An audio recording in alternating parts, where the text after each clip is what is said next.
வணக்கம் நண்பர்களே.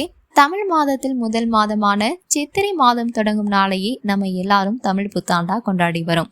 ஒரு ஆண்டோட தொடக்கத்துல நம்ம என்ன பார்க்குறோமோ என்ன செய்யறோமோ அதுவே அந்த ஆண்டு முழுவதும் தொடரும் அப்படிங்கிறது நம்ம முன்னோர்களோட நம்பிக்கை.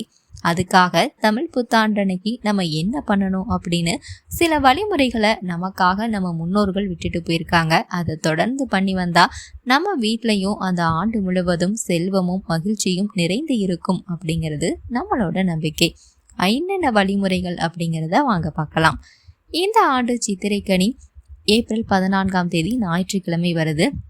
நீங்கள் சித்திரை 1க்கு முதல் நாளே வீட்டையெல்லாம் சுத்தப்படுத்தி பூஜை அறையை சுத்தப்படுத்தி சாமி படங்களை துடைத்து சந்தன குங்குமம் வச்சுக்கோங்க.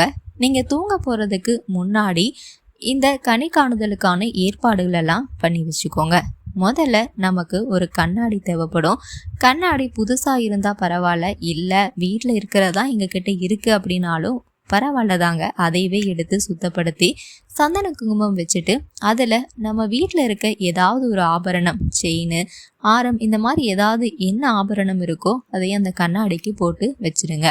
அடுத்ததா ஒரு தட்டில் வெற்றிலை, பாக்கு, எலுமிச்சம்பழம், பூ, சந்தனம், குங்குமம், மஞ்சள் கட்டை, இந்த மாதிரி மங்களகரமான பொருட்களை எடுத்து வச்சுக்கோங்க.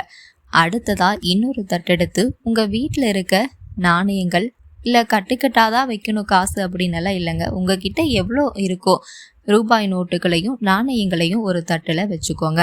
அடுத்ததா மூணாவதா இருக்க தட்டில் நம்ம கனி வகைகளை வைக்கணுங்க. முக்கனிகள் கிடைச்சா பரவாயில்ல, மா, பலா, வாழை, இதில் ஒன்று தான் கிடைச்சிது அப்படின்னா கூட பரவாயில்ல தாங்க. உங்களுக்கு என்ன கனி கிடைக்குதோ அந்த கனிகளை எல்லாம் அந்த தட்டில் வச்சு அதுக்கு மேலே முக்கியமாக நீங்கள் கவனிக்க வேண்டியது ஒரு வாசனையான பூ அந்த கனிகள் மேலே வச்சுருக்கணும்.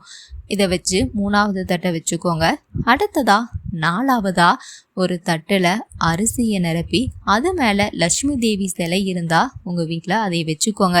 இல்லைங்க எங்கள் வீட்டில் சிலையெல்லாம் இல்லை அப்படின்னா வெறும் அரிசி மட்டும் கூட ஒரு தட்டில் நிரப்பி வச்சுருங்க. இல்லை நம்ம அரிசி போடுவோமே உலக்கு, அந்த உலக்கு இருந்தால் கூட அதில் அரிசியை நிரப்பி வச்சுருங்க, அதுவே போதும். அடுத்தபடியாக இன்னொரு தட்டில் உப்பு, தானிய வகைகளில் ஏதாவது சுண்டல், அடுத்து பருப்பு வகைகளில் துவரம் பருப்பாக இருந்தால் கூட பரவாயில்லைங்க, இந்த ஐட்டம் எல்லாத்தையுமே வச்சுருங்க. இவ்வளவு தாங்க நம்ம சித்திரை கனி காணுதலுக்கான ஏற்பாடுகள். இது எல்லாமே வச்சு முடிச்சுட்டு நீங்கள் போய் தூங்கிடுங்க.